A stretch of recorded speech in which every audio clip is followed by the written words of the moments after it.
Welcome to the YouTube podcast video. My name is Lucas, aka 3 Point Spanish King, and we have a very good guest that lives in, that is from England, but he's not currently in England. He's in Australia at the moment on holidays with his lovely wife.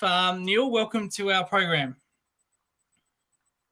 Thanks a lot, Lucas. Glad to be here. Indeed. So a couple of things we're going to talk about the review of the Australia and South Africa test match. The test match that went only 2 days, and the India and Bangladesh test match. So we will start with Australia and South Africa, and Neil, unbelievable, a 2-day test match, which you don't normally ever see in Australia. Especially in Brisbane. I just don't know how to explain that test match. Your words on that? All right. Well, there are a couple of things here. We've got two sides which are very heavily biased towards their bowling attacks. Australia less so than South Africa, but certainly outside of Australia, you know, it's a lot of the time it's Smith and 10 others. But South Africa, it's basically Dean Elgar and 10 others half the time. I mean, they played in England against the worst Dukes ball in the history of the world this last English summer. And I think their top score was 180, 200 maybe.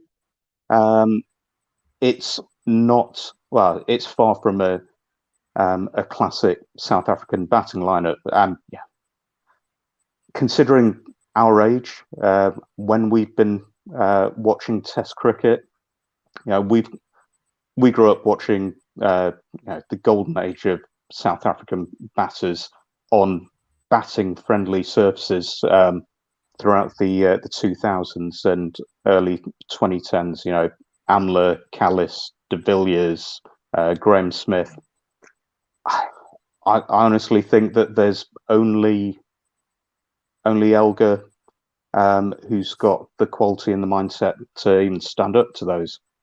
Add into that a spicy pitch, shall we say, and apart from a few times when they really showed, you know, what a bit of application and bravery can get you. In the first innings, Bavuma and Verreynne.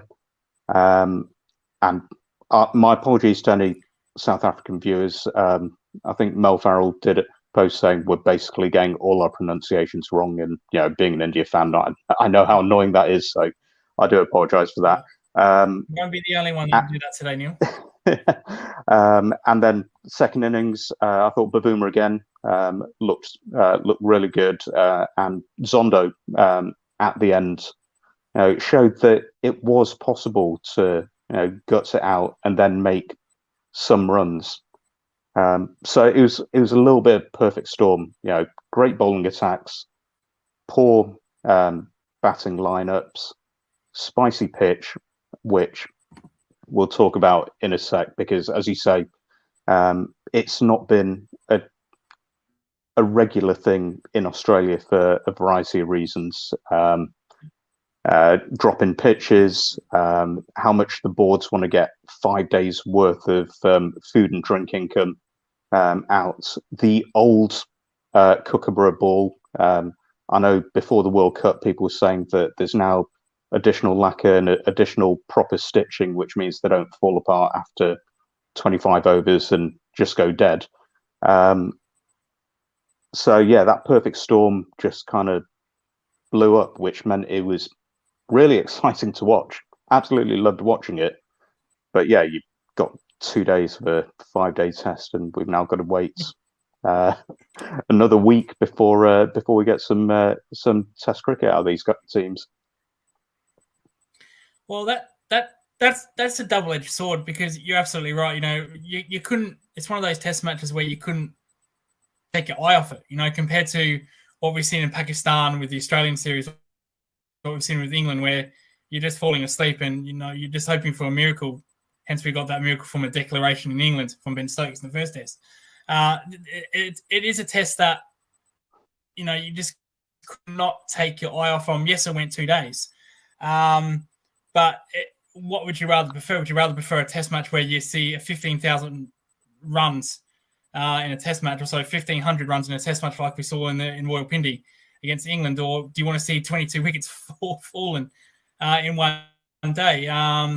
Obviously, you'd like a middle ground, obviously, but it's kind of ironic when you see these draws, these flat roads, and yet people say, well, we don't want these. They're no good for Test cricket. Yet we see something as exciting as this, where you think, gee, I can't take my eye off the screen because every ball is going to do something. Every single ball today did something, and it's kind of hard to say, well, is it really necessary? Is it what we want? Yes, we need to find a middle ground, but would we rather see 22 wickets fall than see 1,500 runs in a test match where just batting becomes just almost like stat padding? Well, I mean, that's Sophie's choice, isn't it? Because you don't, ideally, you don't want to see either.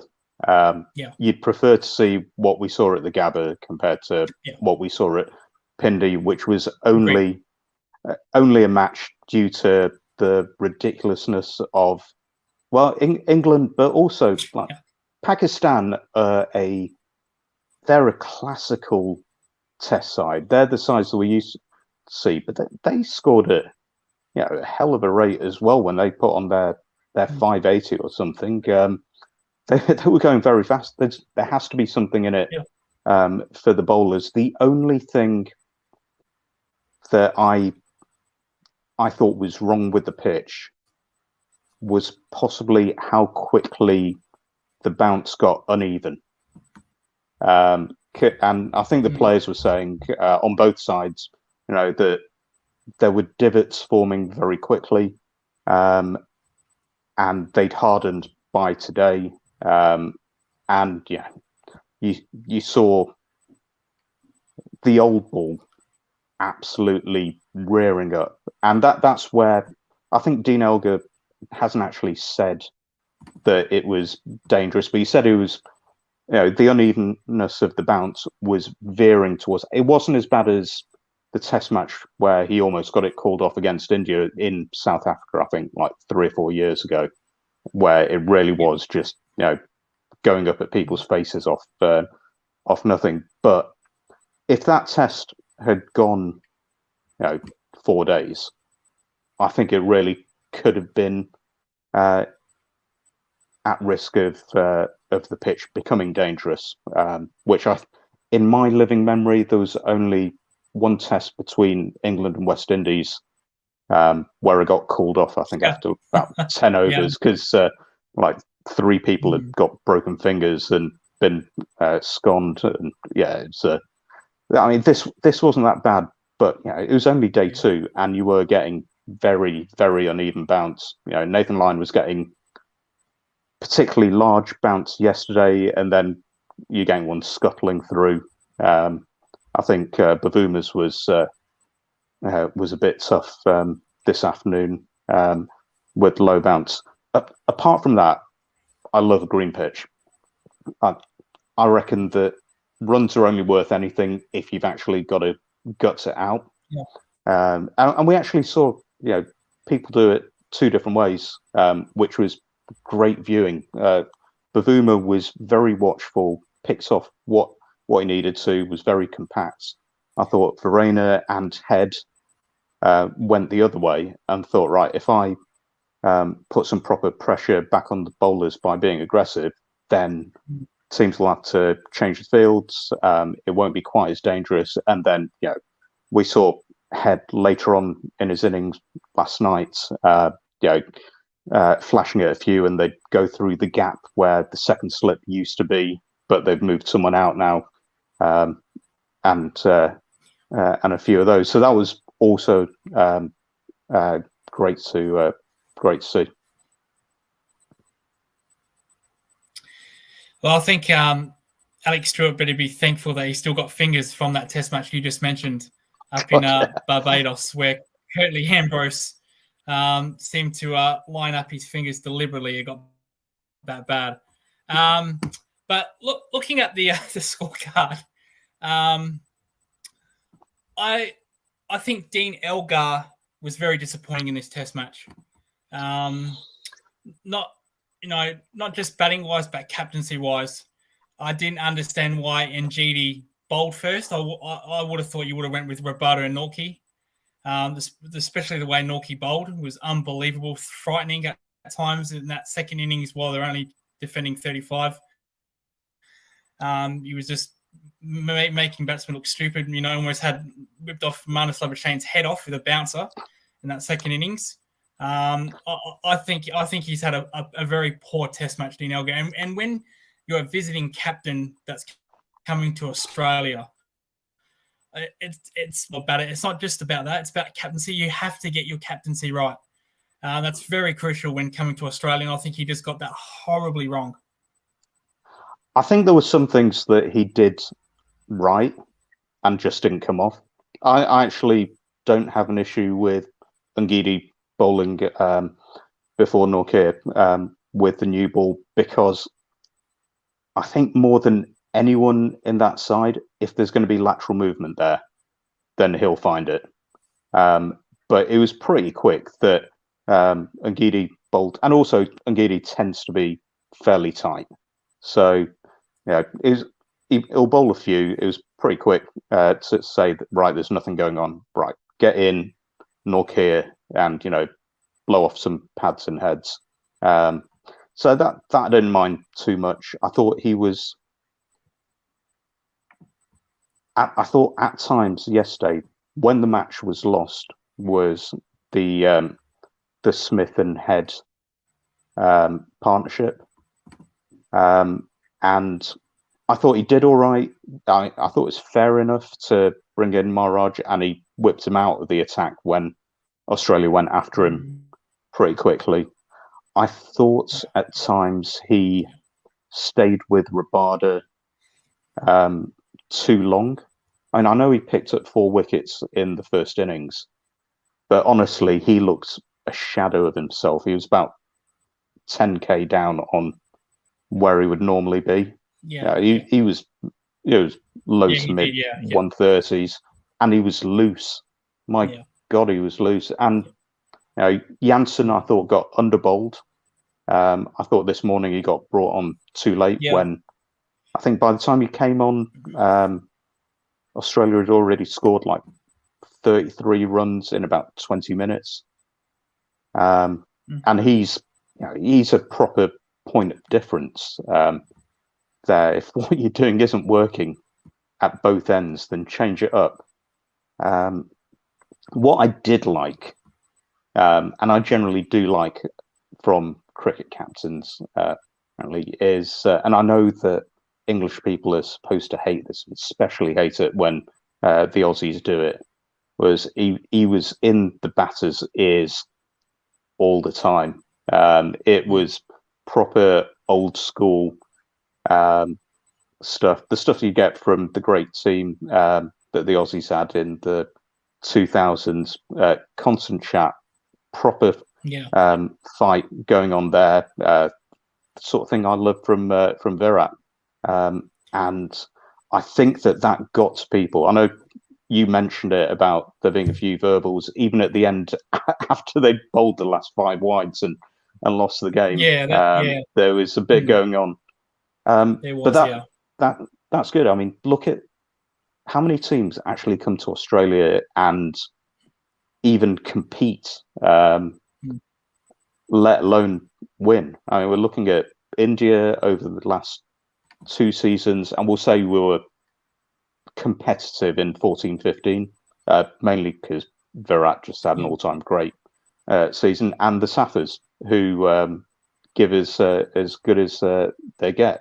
I think you need to do that, because it's very easy, and I say this as an Englishman who has heard my fellow cricket fans complain for years. You just get intimidated straight away, and you've lost lost the series before it's even started.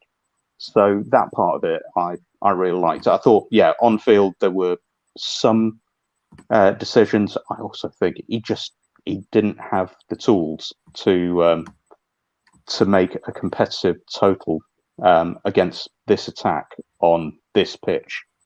But there are things that they should have done better as well. So I'd give it a middling score overall.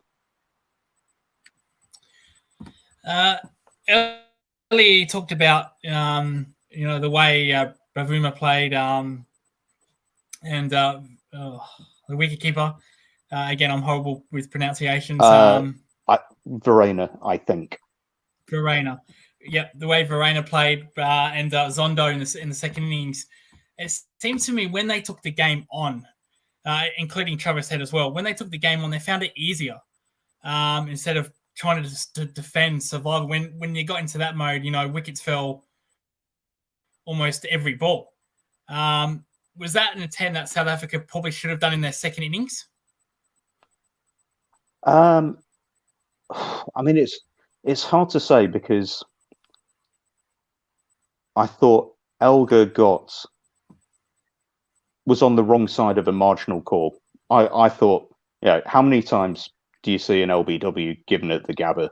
And that was right before the lunch break. They go in and they're 2 for 1, 1 for 2. I've got to get that the right way around while I'm over here. And then they lost. It was Van Dussen, wasn't it? Who was next to go. Was that a crack? Because it moved in off the pitch, didn't it? I mean, that wasn't like James Vince levels of movement, but that decked in a lot through his gate. And suddenly, you're 2 for 3, and it becomes very risky to start playing the shots. And even Travis Head was 2 off 16, 17 balls, I think. He had one that dropped short the slips. He almost chopped on. It could have gone either way.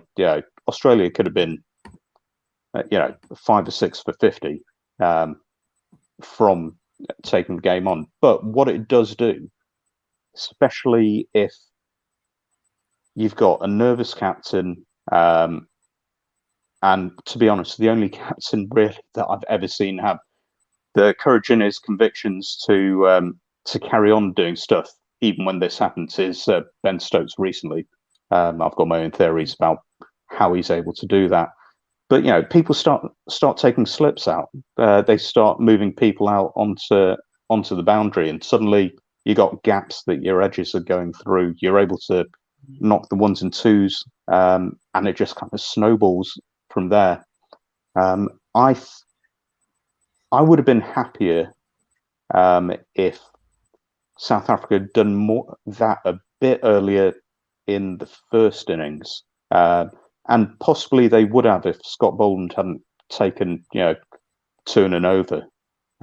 But also I think that until you get further down into the team, and you're pretty much talking Verreynne, I think it's the first guy there who's got a really attacking sort of non-classical mindset, which I don't think they really had the players who were going to counter-attack in that way, the way that Head did, or you see Rishabh Pant do, to try to change the momentum of an innings.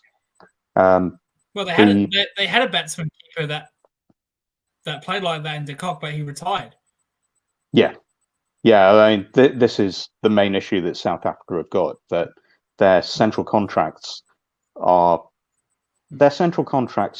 enough to outdo a 3-year county contract, as we saw with Oliver.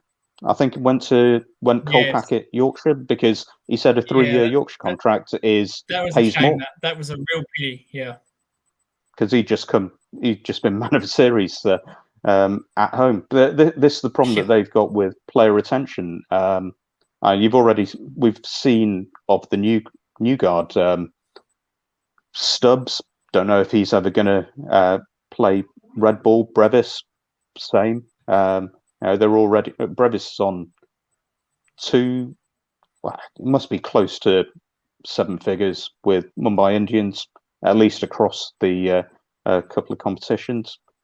And if you're only getting, and I say only as a relative term, I know that we'd kill to get it, but if you're getting 100,000 US for a 12-month central contract from South Africa, which is going to stop you playing in these mega competitions, actually that gets dwarfed by a BBL contract, and BBL contracts are some of the worst in the world. Yeah. So, great, yeah. Yeah, I mean they've got a real issue with player drain, but I wonder what would have happened if Keegan Peterson had been fit, because he looked more positive while still, being a proper batter when he played against India, and I think he played against England as well.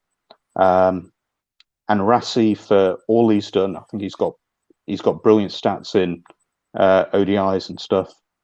He's not really performed. I think you and I have argued over Aidan Markram. He's shown that he can do that. The problem is it's just been sporadic. That I think that would really help, because at the moment, it's like you don't set up a batting lineup to have 5 left-handers at the top. I think at the same time, you can't set up a batting lineup to have 5 people who are going to grind you to 50 off 170 balls. You can't win a test match with 5 Pujaras, but you do need one of them at least. Yeah. Well, we'll get into that a little bit later. Speaking about Pujara, we'll get into that a little bit later. But you go back to Travis. In the end, he was really the difference, because let's say if he got bowled for 20 or 30, Australia would have been in real trouble. This could have easily been South Africa's win. I know this was a 2-day test match, but this was a lot closer than that. This could have gone either way if it wasn't for in these kind of matches, it's one innings, 70 or 80 that can do a whole lot of damage. And Travis Head's 90 did that, and that was the huge difference in a potent bowling attack from both sides, or a bowling pitch where wickets are flying everywhere. It did real damage, and it was the difference in the end. Yeah, and it was superb, and it was it was unexpected, because as a foreign set of eyes on Travis Head, as much as I think he's been brilliant over the last year and a half, where he's been more consistent in Australia, he's always looked a bit nicky to me. He looks like someone who's going to go too hard at the ball and get caught a gully or deep third, going for balls he shouldn't do. And I think that happened quite a lot to him earlier in his Australia career as well. But what he did yesterday looked a little bit reckless, but it was more calculated than that. Yeah. I don't think there were that many chances after he properly got in. Even his wicket was about as unlucky. He was like it was right. It was correct. But it was the faintest of touches on his glove before it flicked his hip. It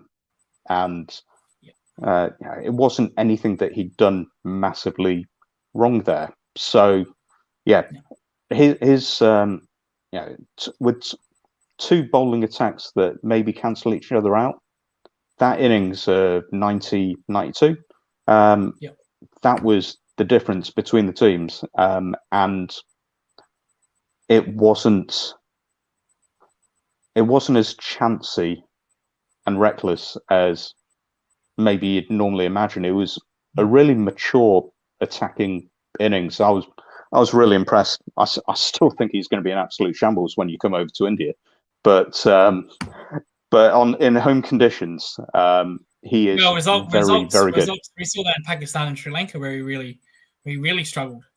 With his batting, his bowling was actually pretty good. When he rolled Sri Lanka forfeit, but he's going to be picked for his batting, not his bowling. So you might be right on that one, where he needs to get a little bit better out of Australia. And his record in England as well, his first series there wasn't that flush either. So he does need to improve outside of Australia, like a lot of batsmen do.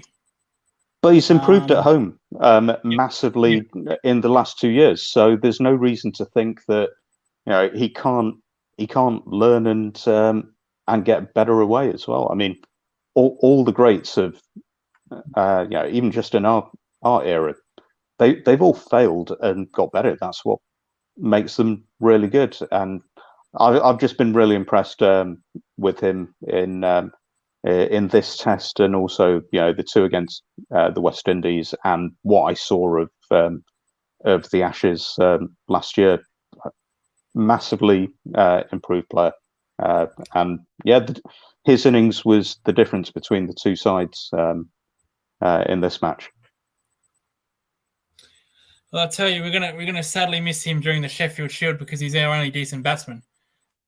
Because I haven't followed it enough yet. I do watch the Redbacks quite regularly at Adelaide Oval, Curran Rawton Oval, quite a lot. And pitches there are very hard. They're basically like what you see in Pakistan. So he can afford to play those kind of shots at Shield level, which is kind of translated into international cricket. Being aggressive, being risky. But I do hope he has a good away winter for us against India and England.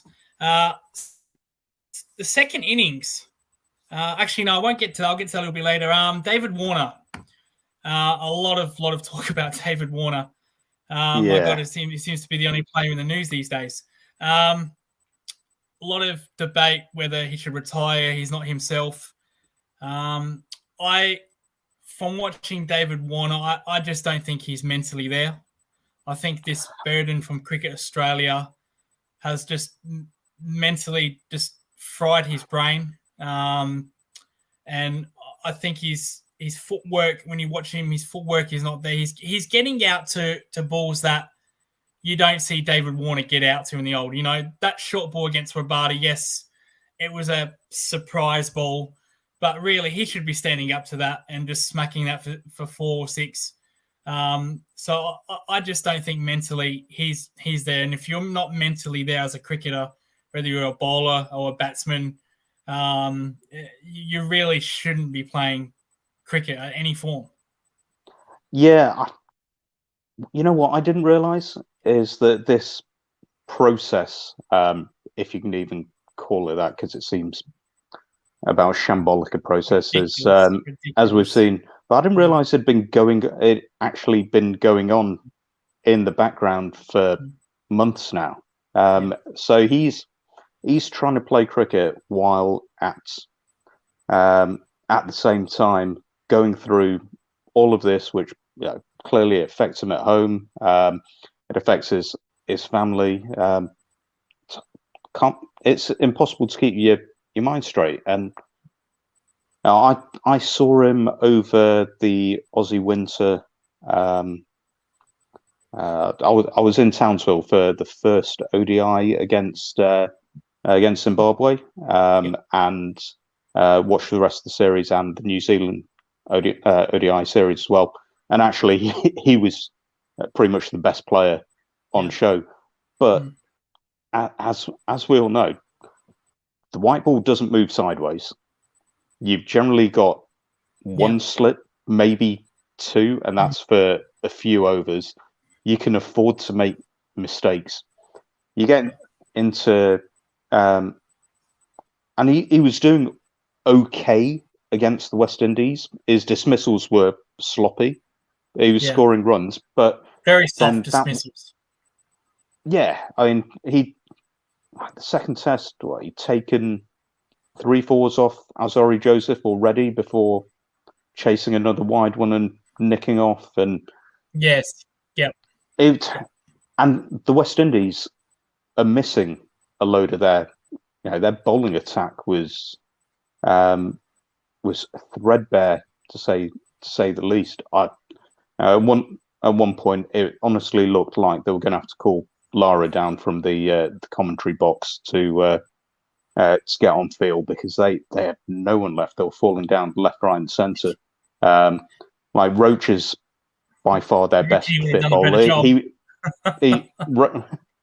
Roach broke down poor Mindley, who'd spent like 2 days travelling from the Caribbean just to pull a hammy straight away. Shannon Gabriel has been injured. I saw him. Windies stream all their domestic stuff on their YouTube channel, so I watched their 50 overs stuff, and he was looking good, but clearly nowhere ready to take on a red ball load.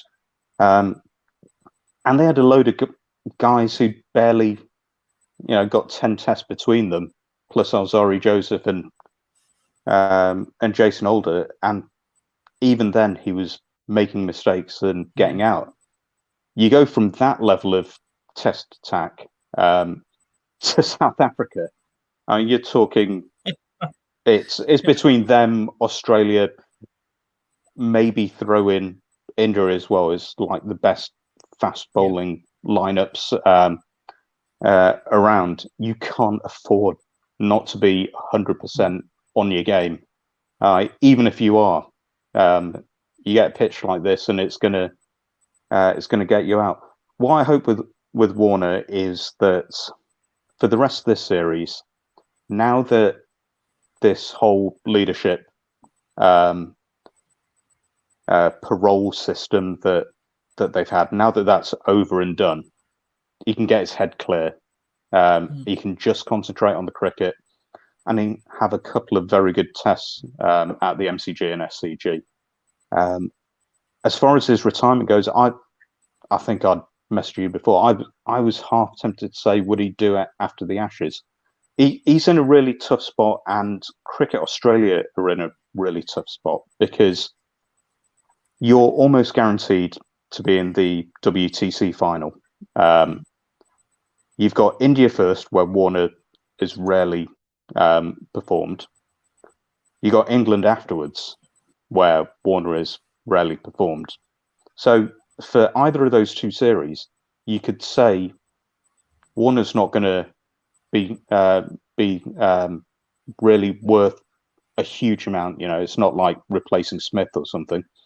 So is it the worst thing to bring in someone? Maybe we got a couple of people who've got a bit of experience. I know Renshaw's got experience in India, and I've heard that he's been doing well recently. I think Marcus Harris was in England last Ashes, possibly. I think Wade has opened. He was opening against India when we visited.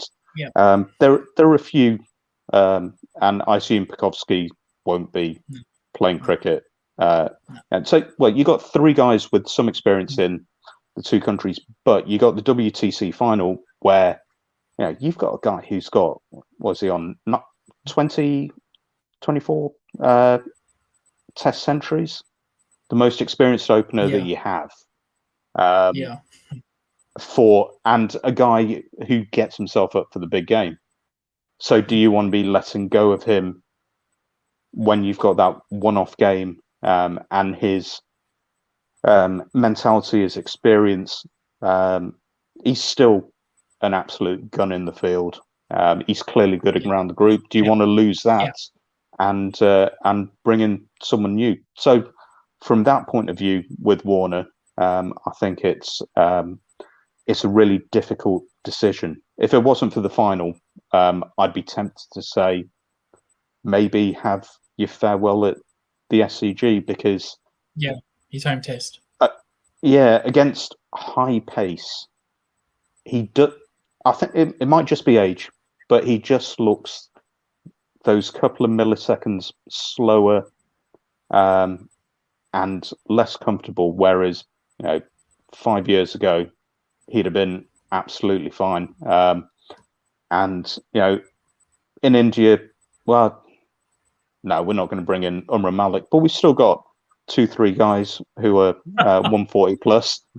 Oh no, KP's calling for him off the back of a few IPL games, saying, "Yeah, you got a guy 150, get him into the test." Mate, we spent 5 years building a really good fast bowling lineup, but they're going to be nasty. I mean, Siraj is a nasty, nasty bowler. Bumrah's got that streak in him, and they get onto you quickly. So 140 plus. You go to England. Mark Wood's keeping himself fit, and he's probably more consistently fast than Nortje is at the moment. So I agree with that. Yeah, he's gonna, and well, God knows where Jofra is. We all hope he comes back, but a guy who has that many injuries, you kind of worry. But you want him. You want to see him play, just not against Australia. Yeah, I want. Yeah, exactly right. Oh, well, I don't mind him playing against Australia, but can we at least win a series in England first? That would be nice because it's been 20 years since we've actually won in England. That's true.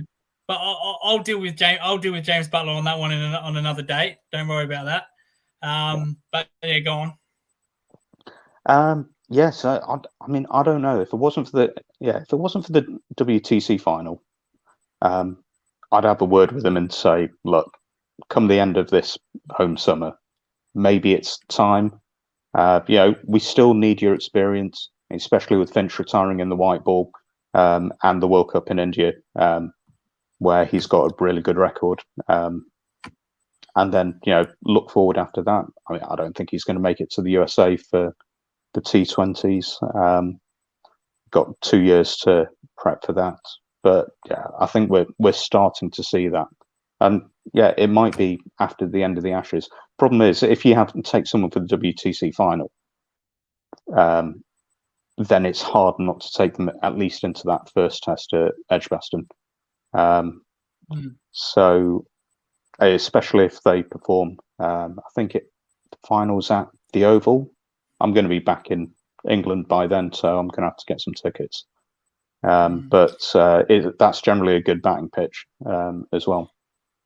And it's very hard if you bring in someone new, because you have players domestically like the Tim Wards from Tasmania, you have Bryce Street from Queensland, you have Henry Houghton from South Australia, and bringing them in those kind of environments for your first test, that can be a nightmare. We saw that with Ben Duckett, and it took him a long, long time for him to recover. Who's now actually back in the team for England and scoring pretty good actually. So debuting in England, debuting in India it can kill your career. You may not be seen again. Well, 6 years for Duckett. 6 years for Duckett, and he came up against Ashwin. Ashwin in India. Ashwin's probably the greatest finger spinner of all time, with all due respect to Nathan Lyon. And it took him 6 years. Well, I mean, there was also that pint poured over Jimmy's head in during the Ashes. But you can come in and just get absolutely ruined. There are a large number of English leg spinners who've played the fifth test in Australia and never been seen again. Mason Crane, Simon Kerrigan. I'll tell you what those lads should do is get themselves county contracts, get themselves in England playing against the red ball in April, May, June. To be honest, I really don't know when the county season's on at the moment, because Andrew Strauss is having his way and it's all over the place. But get yourself in the country, get yourself facing the red ball, get yourself a shed load of runs if you can, and that experience. Pujara went over there. He averaged 70 odd for Sussex last season, just rolling out 100 after 100, gets back in Indian Test side. And also, for an away side, being in the country can get you into the Test side. Just ask Sam Billings from the last Ashes. Yeah, who was playing Big Bash in Australia before he got promoted to the Ashes. That is some promotion from Big Bash to the Ashes. That's now we move it's on the way to it works in England now. That's a conversation for another day. The fourth, just quickly on the fourth innings, Australia were only chasing 35, I think, or 34, one of the two. But this fourth innings was absolutely bizarre. This was not just a walk in the park. I think Australia got carried away. They fell cheaply. There was 15 wides, mainly from Nokia. Some words exchanged after the game. Now I know I'm going to get this wrong. Is it Iwi, the South Africa opener? This is it's Irway, maybe. So let's just call them Sorrel. I think that's easier. Apologies to any South Africans watching the show. We refused to shake Marnus Labuschagne's hand, which I thought that was a little bit disrespectful. But they did the whole line of handshakes later on. Yeah, they did. Yeah, I'm not sure if they did a Wayne Bridge, John Terry thing later on, but that fourth innings. I don't think that was going on. Yeah, that was fun. We were going out to the Christmas markets and actually stayed to watch the whole of that because it was just fun to watch as a neutral. What really stood out was the attitude of Nortje and Rabada. Now, it was the attitude of not they didn't care, but they were angry. They looked angry in their expressions. It was like saying, "Well, if I had something to bowl at, I think I could have done a good job." Nortje bowled wide after wide. Bowling short after short, trying to literally knock off Labuschagne's head. And then expression of like just very angry in his face. That really got me. So they do care. They did win, and to see that on their faces, like real anger, and Rabada as well. It just proves that their second innings, even their bowlers expected a little bit more from their batsmen, and sheer disappointment because, like I said, Australia played a T20 match on a green top, so cheap wickets were always going to fall. But the bowlers, Rabada and Nortje, they were just angry, just very, very angry in a way that like the batsmen should have done better, and we should have been bowling at a better target. Even if they got 150, a target of 150, that would have still been very tricky, something to bowl at. And 150, I'd have had them as favourites. I was saying to Jem while we're watching, just another 50 runs. Yeah. Another 50 runs would have been so interesting. I think Australia were on hiding to nothing in that fourth innings. From their point of view, what's really good is that they came out with, everyone's fingers intact. No one got properly sconned and hurt, but there was fear in some of that batting. I thought Khawaja's hook and then stepping, basically he was in the square leg umpire's lap when he slashed that ball to third slip or gully. He was worried about getting hurt by Nortje. And angry Rabada is the funnest Rabada as far as I'm concerned. And I think they gained a lot out of it because I think the Aussie batters are gonna they're gonna be on their toes. They're gonna be in the back of their mind. They're going to be worried about what will happen when it comes to the next two tests. That was basically making an investment for the second and third test. And you know what? I'd really love to hear what Dean Elgar said in the huddle before they started? Because there's a great clip of Coley at Lords that Spidercam or the drone got, where he's talking about only 60 overs, but we're going to make it 60 overs of hell. And I'm fairly certain Dean Elgar was saying something with, probably a few more Afrikaans expletives thrown in there as well.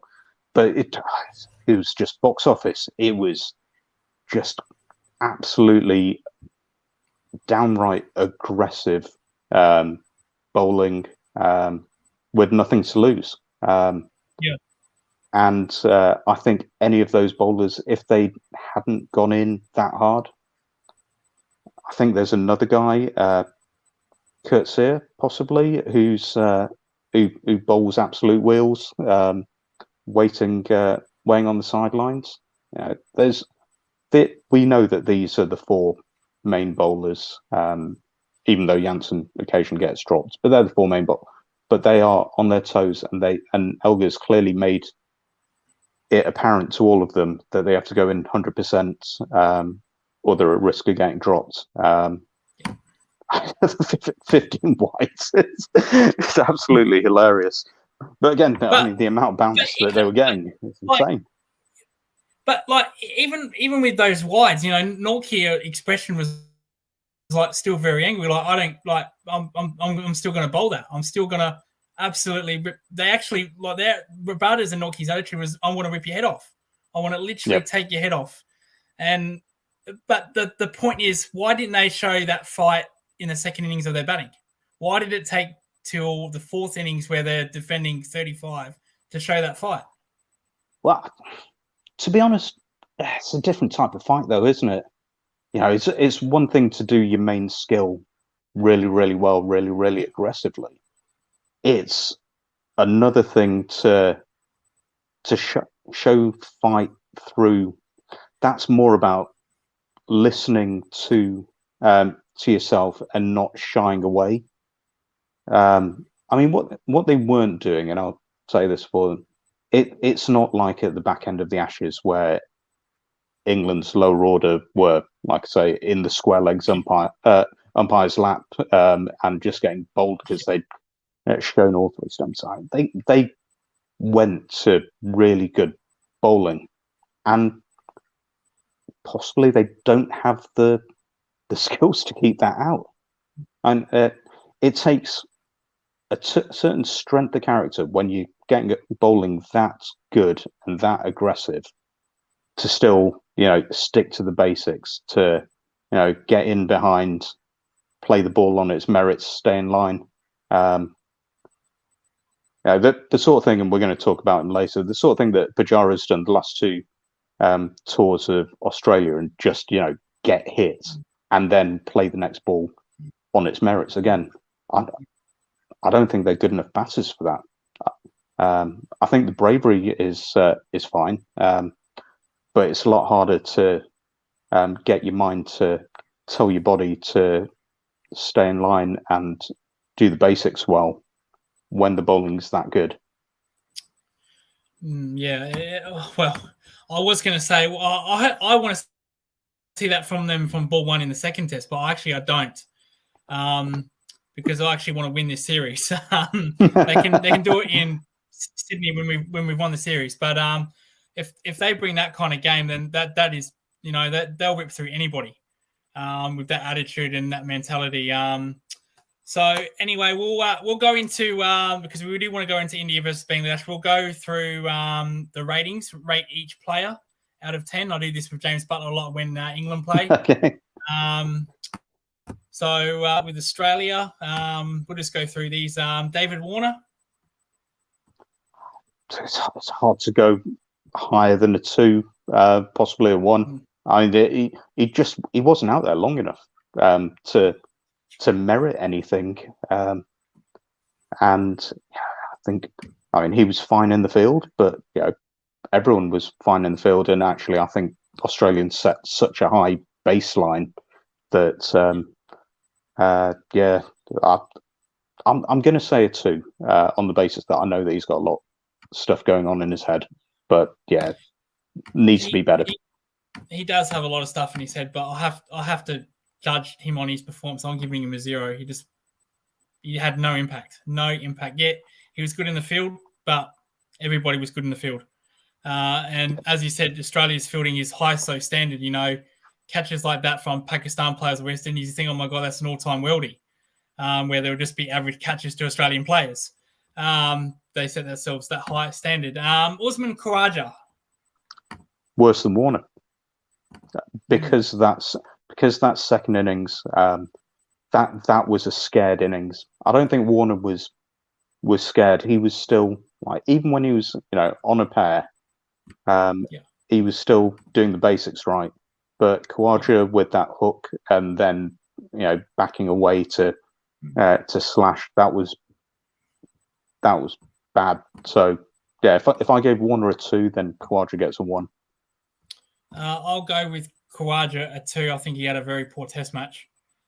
He did a lot better than Warner, I think, because Warner got a duck. And what did Khawaja get? About 10 in the first innings. He got, I can because I've got the scorecard in front of me. Sorry about that. I might set you up there. He got 11 in the first innings, and the second innings he only got 2. Sorry. Yeah. So I'm giving him a 2. Fair enough. Fair enough. Marnus Labuschagne.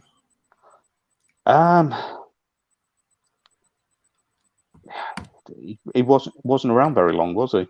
Yeah, exactly. Same. I didn't see the couple of boundaries that he hit in the first over because I was out and about during the start of the Australian innings. His mannerisms in the field. I like that he's always up and about and chatty. I know that people find it annoying. Question is, does that piss off the South Africans even more and make them even angrier? Is it going to backfire? Yeah, I don't think he can get more than a 3. I know he got a couple away, but didn't really get there. Yeah, he got out to Marco Jansen. I think that was where Maharaj kind of pushed it up like a goalkeeper, and I think it was Irway? Was that the dismissal? I'm thinking of someone else. No, that was Cam Green. Sorry, my bad. It was Cam Green. He did nick off to Jansen, but I think it just went straight to slip. Fairly standard. So a rare fail for Labuschagne. In fact, Labuschagne he either makes very low scores or he makes big scores. There's no real in between. He's a guy who always seems very, very. He seems very lucky, but he always takes advantage. Like, you never see him get dropped and then get out like 3 balls later. It's always like 30, 40 runs later. Yeah, it's like trying to get out Steve Smith twice, isn't it? Yeah, I mean, those two have got what I consider the Tendulkar thing, where basically they can forget a ball as soon as it's gone past them and just reset completely to the next one. And it might be the biggest skill to have as once you get into Test cricket. So yeah, rare failure for him. I don't think he'll even think about it. He's not going to be going home and shadow batting for 3 hours, beating himself up. I give him a 2, a rare failure, but I think that's probably the only 2 I'll give him for a while. Steve Smith. I thought he looked safe as houses until he got out. I mean, he always does. Well, actually, no. I mean, sometimes he's a bit all over the shop, but he looked good. Whatever he's. I know there's been all this talk about his change technique and everything, but his mindset, it seems different. He seems a lot more calm and less fidgety at the crease. And yeah, I actually thought that his innings, even if it was only 35, maybe, was hugely important because without the stability of Smith at that end, then Head doesn't go off like he did. And he was also part of that acceleration there when they went from 27 for 3 to 140 odd. It was at 110 run innings partnership. Yes. Yeah, seven, but actually in terms of what it was worth to the game, probably an 8. Yeah, that's probably a correct assessment. I would have gave him a 7 myself, but then he played that ridiculous shot in the second innings, that T20 shot. So I'm sorry, Steve, but you get 6 for me. I'm very brutal, aren't I? He doesn't want to get shoulder bumped again. That's what it is. Yes, yeah. Just on that, the amount of commentary that was talked about on that, the Rabada incident, it was just ridiculous. Like, I know it's an iconic moment, and we know what happened with that series. But goodness me, it was like it was the only thing that happened. Just that was nothing. We can talk about Warner and de Kock and Faf in a towel and stuff. That we can talk about till the cows come home. But yeah, I mean, a little brush of a shoulder. That never gets talked about, does it? That like the CCTV footage of Faf coming out in a towel, and that never gets talked about. It's always Smith and Rabada's bloody shoulder bump. Steve Smith at 6. Travis Head. In the context of the match, that's a 10. Yeah, because it came off, and it wasn't as chancy as maybe it could have been. Match defining. We've talked about it a lot, so I'm not sure how much more I can say, but difference between the teams. Yeah, I will go with 9. Reason I'm not going to get a 10, I would have gave a 10 if you made 100, but a 9 is still bloody good. Yes, Cameron Green. I know it wasn't a huge innings, but I'm going to say 6 because actually, in context of how the day started and where it was with the 2 quick wickets, all right, Bolland, night watcher, but the context of where the game was when he came out and played shots and got Australia away to a really good start this morning.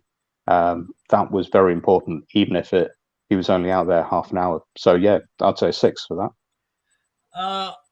I'm going to give him a 5. I'm kind of losing faith in Cameron Green. I've already lost faith in Cameron Green. His last 3 dismissals have been off snicking to the slips.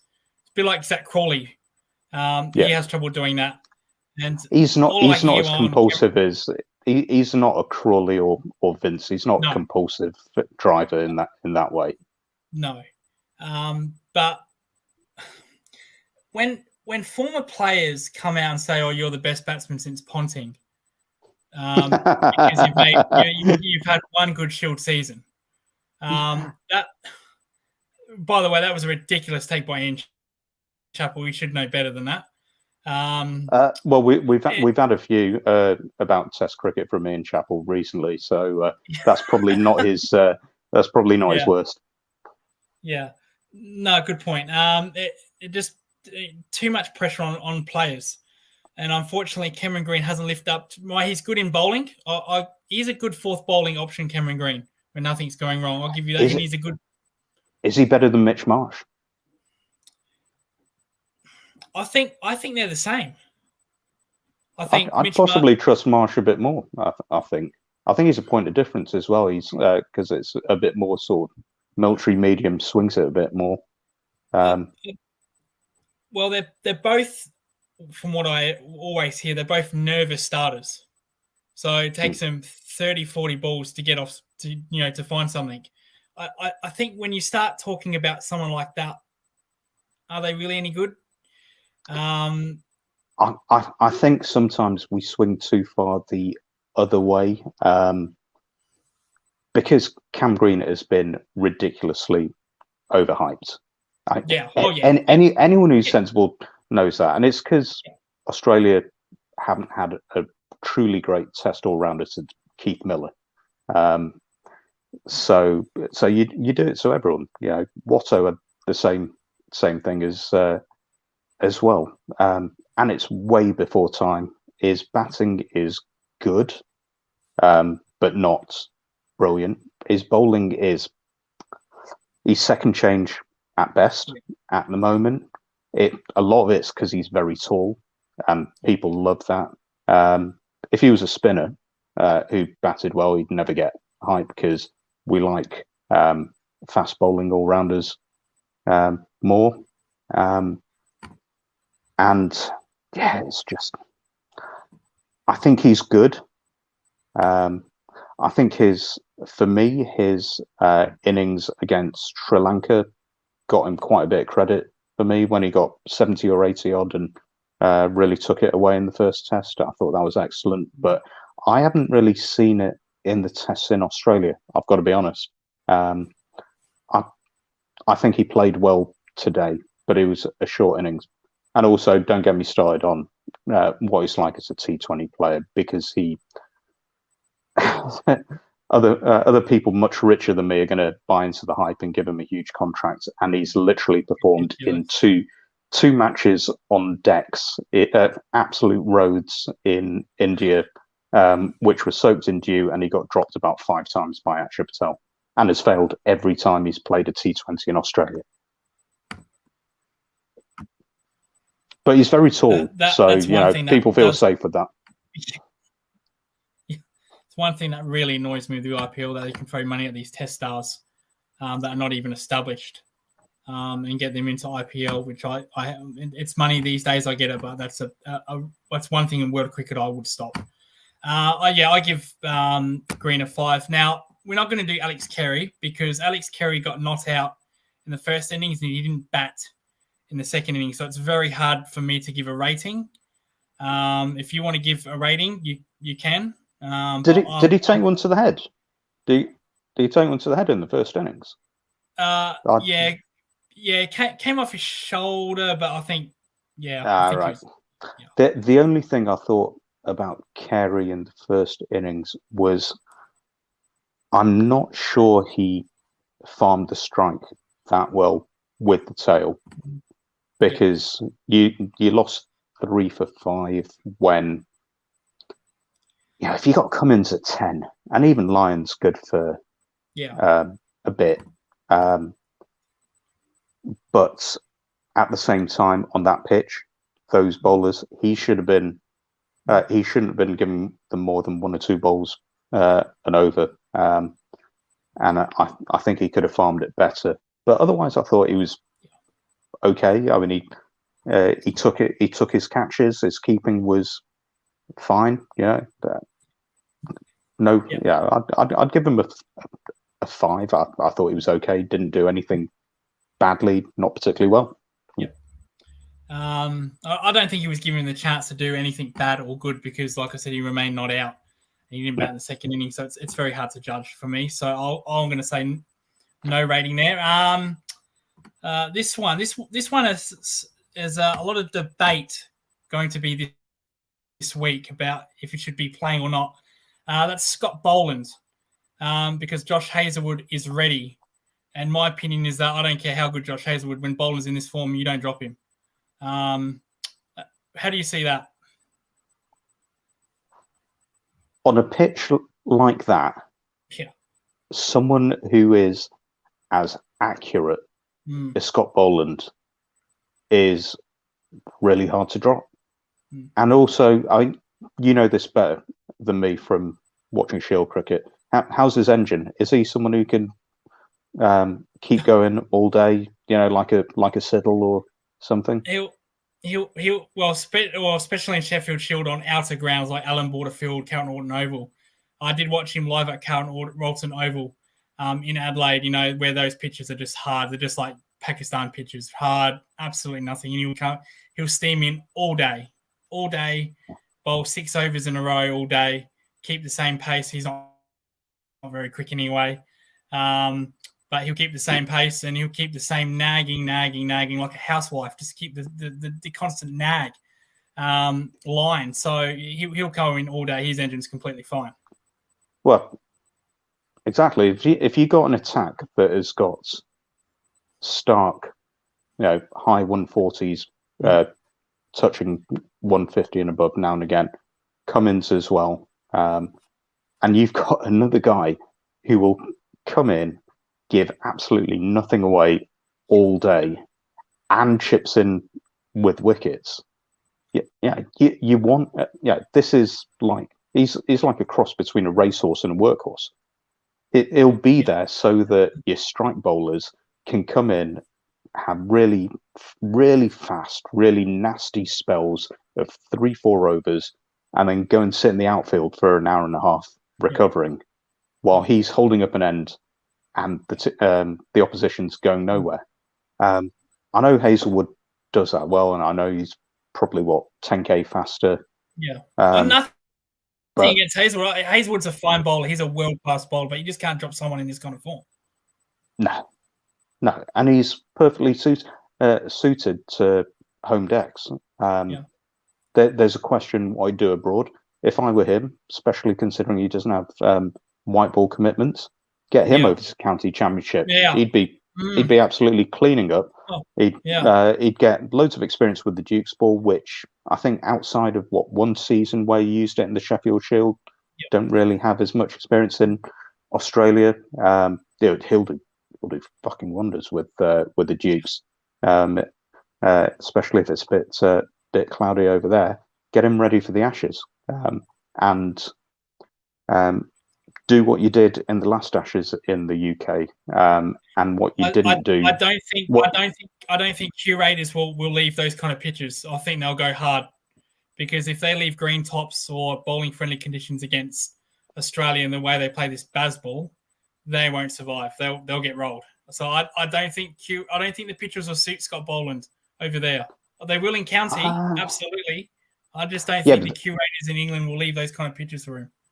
The thing is that you can't leave them too flat or too hard, because outside of Wood, Australia have the pace to make do on worse wickets.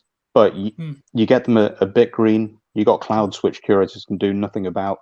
Then that's good for Robinson and Anderson, and I assume Wokes, because he always does really well at home.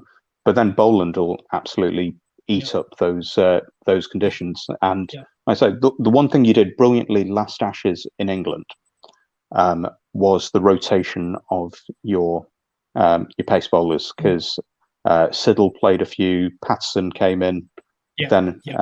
So this time you'll have Boland. I assume based on current form, Nisa probably be backing up as well.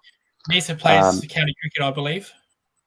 Yeah, I don't know about whether he does or not. He should do if he doesn't, especially since he doesn't get the white ball contracts that Jai Richardson does. Didn't he play for Nottinghamshire last season? Oh, sorry, that was probably Patterson that played for Nottinghamshire. I know Patterson's been at Notts, because he retired from county cricket last season, didn't he? Yeah, he did. So I got them mixed up.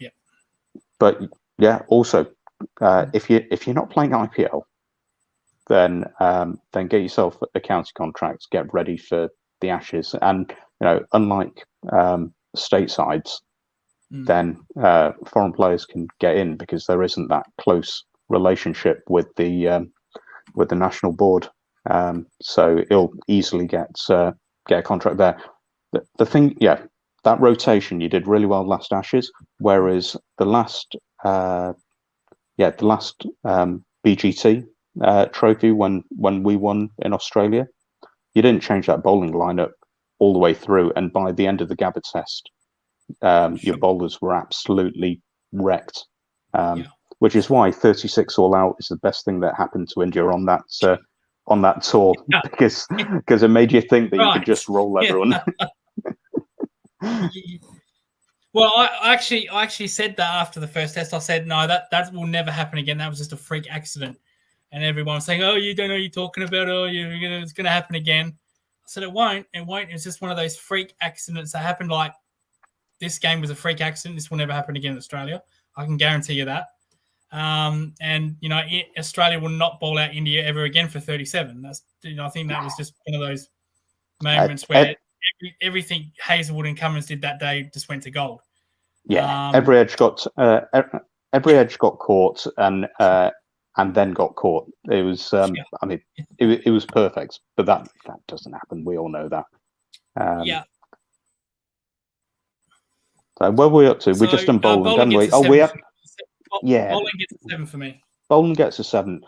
It's really hard for any of the bowlers to get exceptionally high marks because it was a group effort, and that's on both sides, I'd say. Yeah. Mitchell Starc. Mitchell Starc. I'd say also. No, I'd probably go an 8. I thought he looked really dangerous. Yeah. That high. Yeah, I think Boland gets a 7, Starc gets an 8 because I thought in both innings, he bowled really well, and what we've seen from Starc a lot in the past is you get wickets, but he can be very loose, and I don't think they really got after him. He was a lot tighter than he has been in the past, and. Yeah, I mean that ball to Van der Dussen, whether it was a crack or not, it was just filthy. It should have come with a warning. Well, his economy rate in the 2 innings were under 3, so he was actually pretty. Yeah, I'm not going to go that high. I thought he was okay. I'm going to give him a 6. Pat Cummins.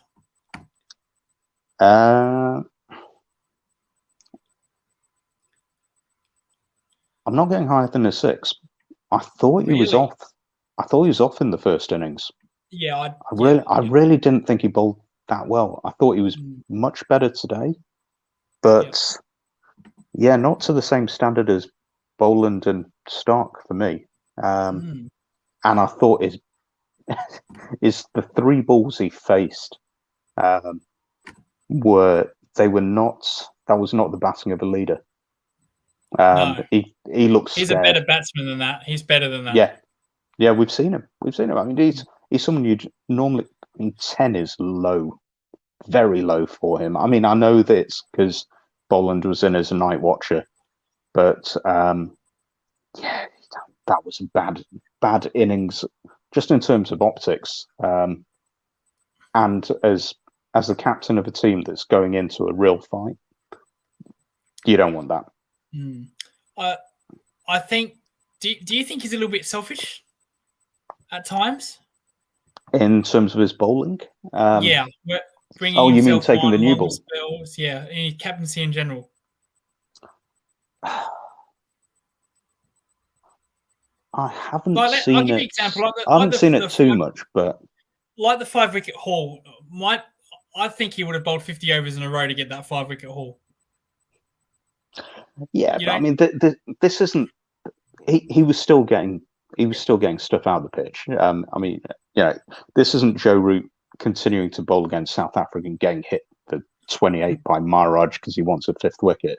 I think it'd have been selfish if he was clearly down on speed and he was spraying it, but he was still bowling really well. So at that point, you go, yeah.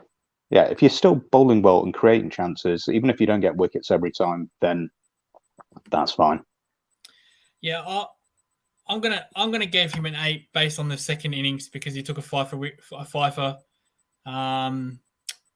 You're right. His first spell early on day 1 was very poor. Was down in pace, whether he was still battling injury or not. He was completely off. But his second innings was very good, and I really can't ignore that. Nathan Lyon. He did everything right. I do think he got more out the pitch than I expected, but I really couldn't tell whether that was because the divots that were coming up so early. Because he was getting a lot of spin, but he was getting some weird bounce as well. But I mean, I can't fault him for what he did. And yeah, he took, how many did he take? 4, 3, and he ripped through that that Safa lower order on day one. I mean, that's got to be. I'd say that's probably a 7. If they'd actually got, if either team had put on a proper innings and he'd been bowling on days 3 and 4, then maybe he'd have had something more to work with. And also we'd have seen how he'd do against good batting, sorry. But I think 7's fair. He did nothing wrong. He got a lot of assistance, but he made use of it. Yeah, I think that's appropriate word. He did nothing wrong. I don't think he did anything brilliantly. He did nothing wrong. I'm going to give him an average 6. I think he was just solid. Now to South Africa. Goodness me. Their batting. I think we can just roll through this. Dean Elgar. 2. Yeah, I gave David Warner 0. I'm giving Elgar a 1. He was almost as bad. I think just wasn't prepared. As I said, I think he made some captaincy mistakes, so a 1.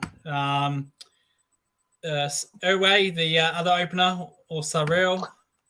I think I'll go 3 because I thought there were a couple of nice drives in there. I know he didn't really get a score, but he looked all right, and I think maybe he could he have left that ball today, possibly. But there were a couple of nice shots, and I think there was enough to make us think that on a slightly easier wicket, I think he might be good for 1 or 2 half centuries in the next 2 games. I can see him grinding out some runs. I don't think we're going to see anything spectacular, but no, I think we'll see solid.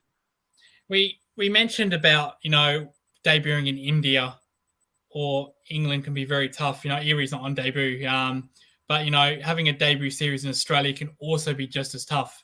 With potent bowling, like Stark, Hazelwood, and Cummins, or bowling to a certain extent now and Lyon. That can also be a make it or break it career. Just off a debut. So that's another place. But I'll have to judge his performance. And again, it's harsh, but I think it's fair. So I'm going to give him a 2. RVD or Russie? Oh, mate. No. 1. Yeah. 1. I thought shambolic. No. It was dreadful. Yeah, I completely agree. Out of his depth, so a 1.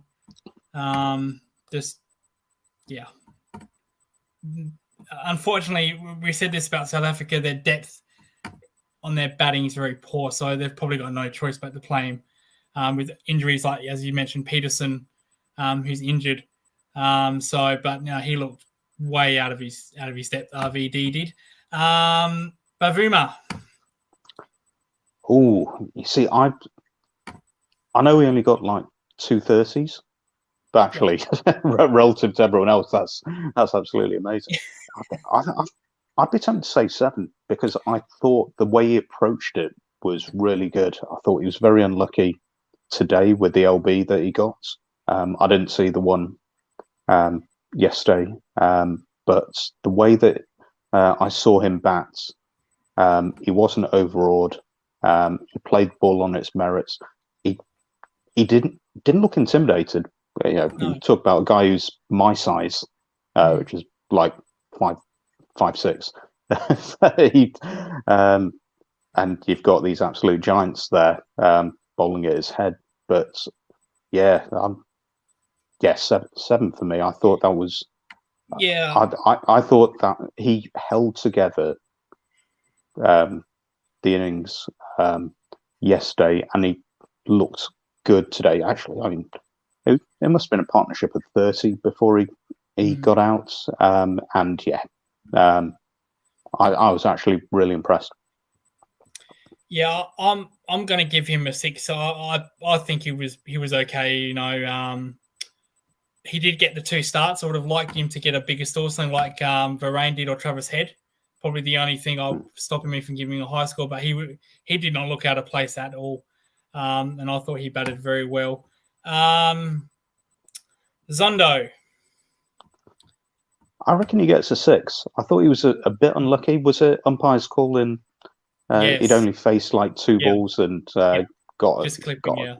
That was marginal in the first innings, and really impressed with him today.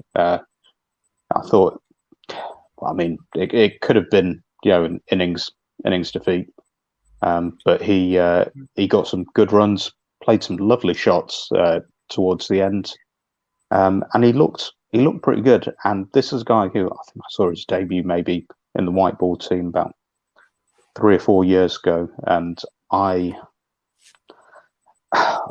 very unfairly said there's possibility that he's a quota pick, and I think that was completely unfair looking back at it. But he looked absolutely dreadful. He looked like he'd won a raffle to get in the SA team at that point. But by all accounts, he's knuckled down and become a pretty good player in domestic scene. And I thought, today he was good, best player in their team in that third innings. Tough to give a rating because he took on Mitchell Starc and he took on Pat Cummins in that 35, but he remained not out. So it's hard to, based on that innings, I'll say a 6 because he did look good, and was, as you're right, a little bit unlucky with the umpire's call. But my theory behind that is I have no problem with umpire's call. If you've got a problem with it, don't use the technology. But that's another debate for another day. Varane. He gets a 7 as well, I think. 7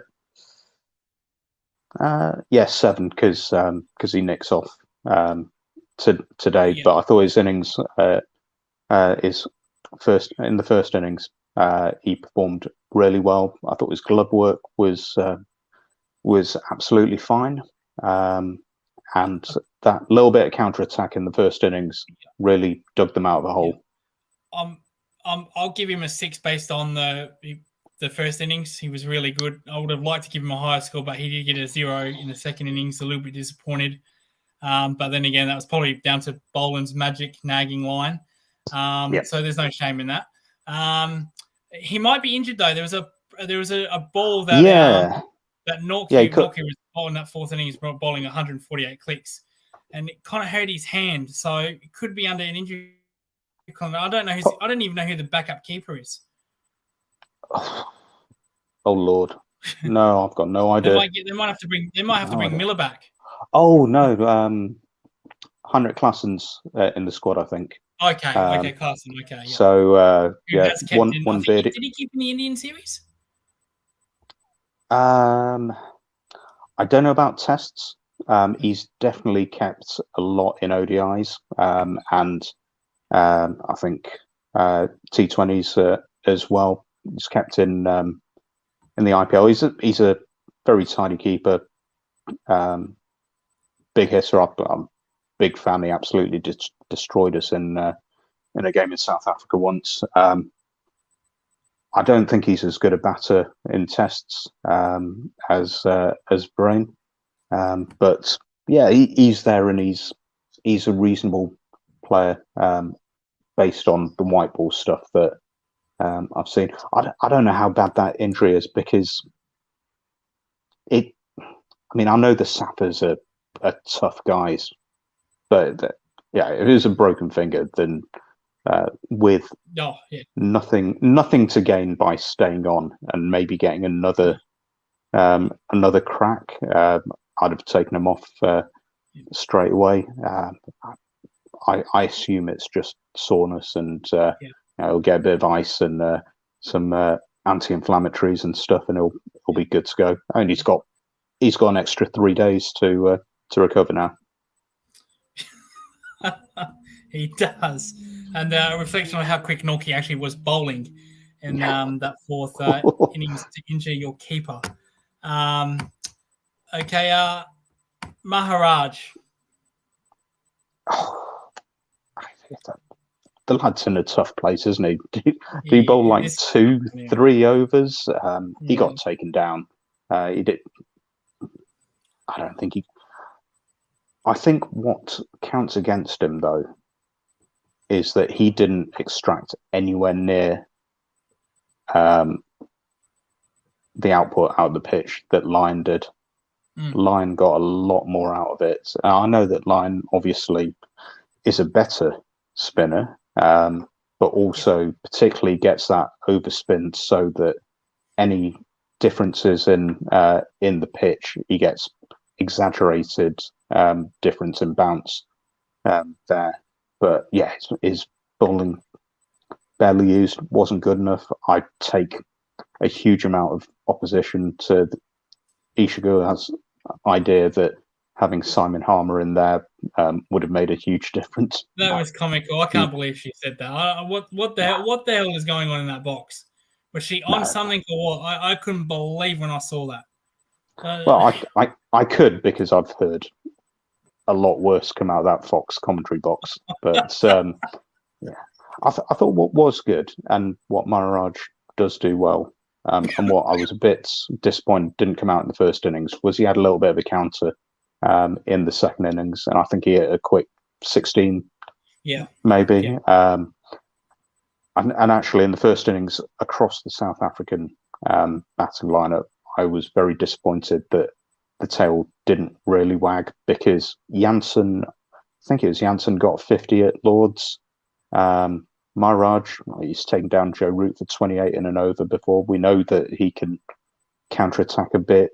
Rabada can swing his bat reasonably well. He's not a bad batter. Even Norkir's done bits and pieces.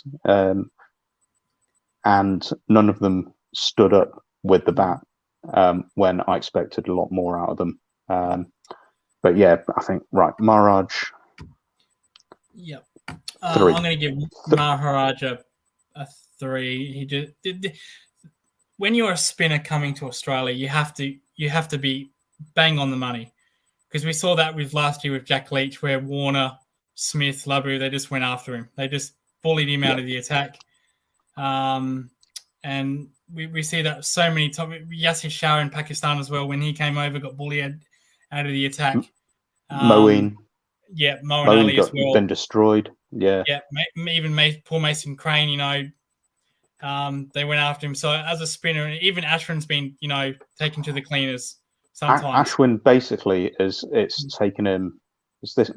Has he had 3 or 4 tours? It's basically taken him that long, and he was superb last time. He was, but it's taken that long for a guy of his class to figure out how to do it. So sympathy, but you've got to be very good, very accurate to bowl spin in Australia.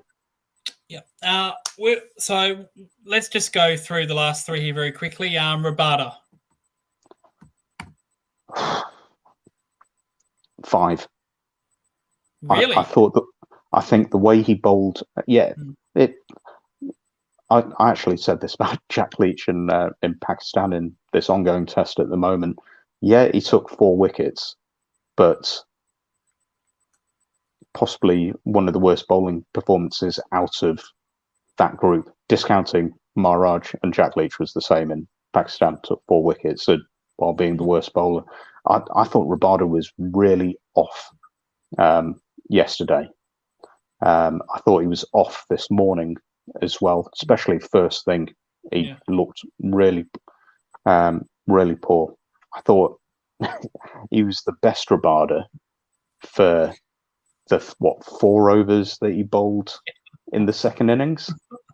Why couldn't we see that when the game was on the line? That's what I keep saying. Well, why did it have to wait that long to see that? Yeah. Well, no, go ahead. Well, I've made myself look stupid because I'm going to give him an 8. I thought he was fantastic. Apart from that, as you just said, that first morning, he looked awful. Oh, the first morning, yes, took wholly 8 wickets. yesterday, and this morning as well. But he took wickets. He did. Oh, Norkie. Yeah. You see, he gets an 8 for me. We finally agreed. An 8 for me as well. He is a scary, scary man. And all right, the wides today. The weird thing is, the wides today were an aberration for the way that he's bowled in this Test match. Whereas previously, I think against England this English summer, Bairstow went after him a bit. I think Stokes might have as well. Yeah, he was bowling very fast, but he was a bit wayward. I thought, apart from the few overs that he got in the second innings, he was actually really good. That ball to Smith did just a little bit, but it was fast. And if you're getting Steve Smith late on a ball, then that's really quite something. 145 clicks. That was. Yeah. So a slow ball. Yeah. it's the change down. Yeah. I'm giving him an 8. Little bit of a. I would not have wanted to sledge him in that fourth innings because he looked, like I said, he looked a man that would have just gave it back to you. And it's weird because if you hear him in press conference and stuff, he's so softly spoken. Exactly. It's crazy. But no, he was a very angry man with his expressions in that fourth innings, and thank God no one said something to him because that would have been very bad. Marnus might have actually lost his head. I give him an 8. I just wish he would have done that from ball one, but like I said, wait until we win in Melbourne, then he can do it in Sydney. The last bowler. We got two more, mate. Sorry, yeah, we got two. I'm just keen to get to the other game. Marco Jansen. 6, but underbowled. I thought his bowling was incisive. His batting really disappointed me because I've seen him be better than that. But he's got that point of difference. He seems to be quite accurate. His pace for him was around the right sort of area. I think he was mid to high 130s. Yeah. And sometimes 140s. Yeah. So that's what really impressed me. He got into the 140s. That really impressed me. And he's got the height as well. So the bounce is a bit disconcerting.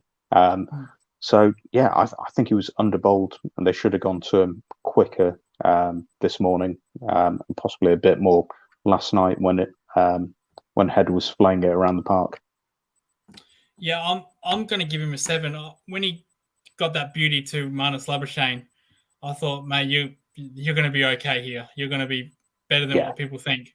And then when he was bowling 142, 143, I thought, no, you'll be all right here, mate. Don't worry about that. And last bowler, Ngidi. I think he gets a 6. I think he did what he's there to do reasonably well. No better, no worse. Absolutely lovely catch for a big man by his feet off Stark. Yes. But yeah, I thought he was steady and he was fine. Probably again underused. I think Elgar's bowling changes at times, especially yesterday, were a bit confusing to me. But I think he did okay. Not much more to tell him. Once again, I'm probably going to look silly here, but I thought he was really poor. I'm going to give him a 3. I thought bowling, because I want to get to the other game, but if you're a bowler coming to this country and you're bowling mid 130s on back of a length, that's not going to get it done here. if you're bowling mid 130s, this is why Stuart Broad and Anderson have problems here. And you're bowling at back of the length, trying to bowl full, you're not going to make it. That's why Scott Boland's been so consistent, because, like I said, he's just dead accurate. If you're going to bowl that kind of speed, you've got to be dead accurate in Australia. Dead accurate. Otherwise, you're going to get absolutely murdered. And that's why we've seen Anderson in pink ball games do really well in Adelaide, because with the pink ball, it swings a hell of a lot than the normal red ball, especially under lights. So I think he's the wrong type of bowler to use. Maybe I've heard he can bowl 140, but he got nowhere near that. So I don't know if he's injured or that was just hype. When I've seen him do really well, he gets a bit of movement, which there wasn't. There was hardly anything there. I think Stark got a little bit, but no, not really anything. He's got really good changes of pace, and he gets good bounce. But yeah, I thought he bowled okay. He didn't look threatening, which surprised me a bit. I thought he did okay. I didn't think he was particularly bad, but he didn't threaten, but he did take a nice wicket off Stark. I think if he gets a bit more in the air, then he may be more threatening if they pick him in Melbourne and Sydney. Yeah. So that was our review for South Africa and Australia. Australia win by 6 wickets. If you look at this, if you look at that Australia win by 6 wickets, you think that's a fair fight, Yet they're only chasing 35. So probably the scoreboard doesn't suggest how close this game actually was. No. So let's go from one country to another. The subcontinent in Bangladesh, where, there's 3 test matches being played at the moment. And if you said to me which one would be probably the one that would be ending in 2-3 days, you'd probably pick this one. But this was a hell of a lot competitive, much more competitive, surprisingly. Bangladesh took it to a 5th day. India won by 188 runs again. That's not a domination. Bangladesh were in this game a fair while. I wouldn't go that far, mate. I wouldn't go that really? far. Bangladesh weren't in the game. I know their first innings was very poor, but to dig into day 5, that's. Oh no, I don't think they were ever really in. There was ever really the threat of them managing to eke out a draw. I think what they did do is probably earn themselves some confidence going into the second test that they can compete. Bangladesh is a really, really weird cricket team and destination for cricket, because I reckon there is the biggest disparity between their quality at home and away of any team, apart from Australia in the subcontinent, obviously. Ironically, they have beaten Australia they've beaten Australia at home in Bangladesh. Oh yeah, and they've beaten England as well. Yeah. At home, Bangladesh are superb. They just had the ODI series where they beat India. Actually, if you look at, I think since 2015, they've got something like a 70% ODI victory rate at home, which is way ahead of any country. You saw before the last T20 World Cup last year, Australia went there and got absolutely crushed, because Bangladeshi pitches spin a lot and the bounce is non-existent, and they are set up brilliantly, because what Bangladesh does more than any other country that I know of, even India, is produce really accurate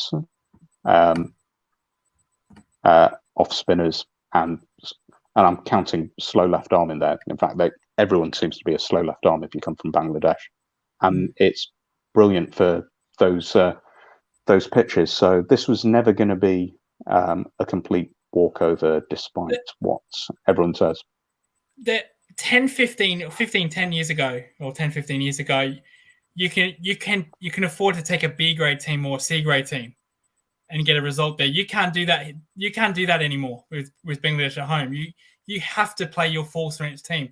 And with India, this was a full strength team. You know, Richard Pant was playing, Virat Kohli was playing.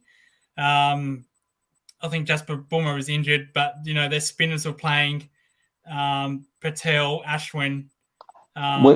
We got 3 first choice players injured at the moment. Bumrah and Jadeja are still injured, and Rohit, I'm not sure what the actual diagnosis was after he hurt his thumb. I don't think it was broken because there's talk of him coming back for the second, but maybe dislocated in the second ODI. So he didn't play either. Otherwise, I'd say it was a full strength team, and it was probably the team that I'd have picked. And apart from, I said that I'd have played Washington Sundar instead of Kuldeep, who took an absolute hatful of wickets. But yeah, we had a very strong team out there, and yeah, that was. I watched quite a bit of this match because the timings worked out quite nicely for when I'm working from home. So I've had that on while working away.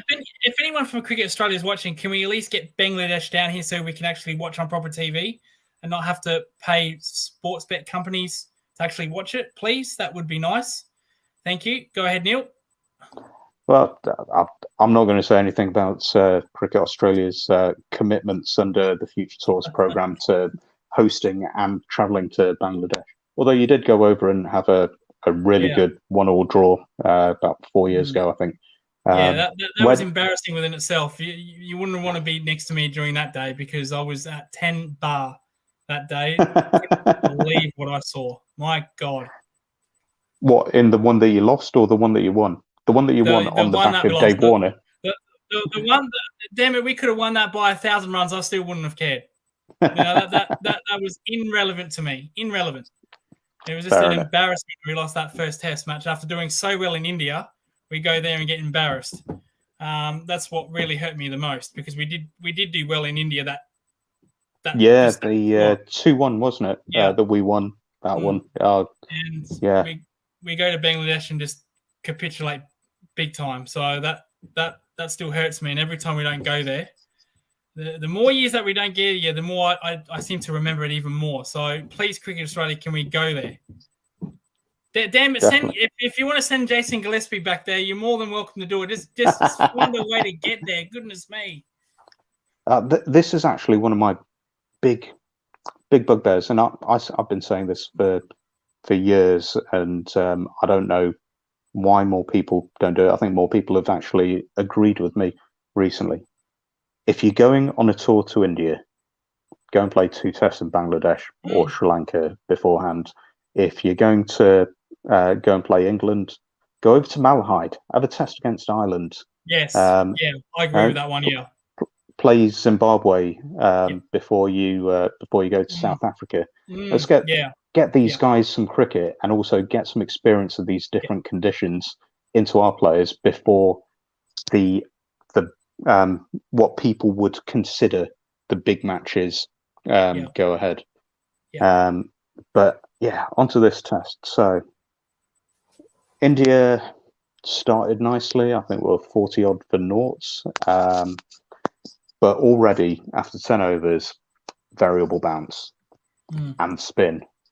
Then Tajul Islam bowling an absolutely immaculate slow left arm. Takes Shubman Gill. There's a good catch actually, sweeping, and the guy ran round from slip to take it at leg slip. I think KL chopped on.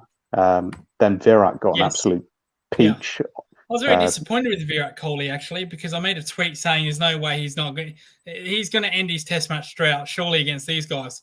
And then I looked at the scoreboard and you already made a duck. And then you had a... Oh, no, he got the one. He got the one. No duck. Yeah. Yeah. Smith made a duck around the same time against the West Indies, didn't he? So one up to Virat. Exactly. Nah, it was an absolute gorgeous ball, and you don't. Yeah. And considering he bowled from quite wide of the crease, so it came all the way across, pitched on leg stump, and then cut all the way back to take him in front of middle, and it was a beauty. But from there, let me see. Iyer got some runs. Yeah, he did. And then Ash and Kuldeep. Oh, Rishabh Pant had a breezy 40 or 50 odd in a counter attack, which was really good just to turn things around a bit. In my favourite partnership of all time, which is Pant batting with Pujara. Because honestly, could you think of two more? I already know what stadium that was in. Although it happened several times, mate, didn't it? Yeah, but can you think of two more like diametrically opposed players who just seem to bring out the best in each other? Pujara provides that stability so that Pant can go and do his stuff, and Pant keeping the scoreboard ticking over allows Pujara to do his thing, which is getting bowlers into their third and fourth spells. Pant got. Oh, sorry, mate. I would love to see a battle between Scott Boland and Pujara. See which one cracks first. That would be very good to see. Well, I mean, last two BGTs, Pujara faced an average of 1,000 balls over the series. So. Yeah. I think that would be good. Yeah, Boland at one end and Siddle at the other, and just keep going for days. Exactly. We'll need to bring back the timeless tests. One to Pant. Pant got out inside, edging onto his leg, and then Mahedi Hassan bowling some absolutely beautiful arm balls. I think I first saw him when we were talking about Ben Duckett before.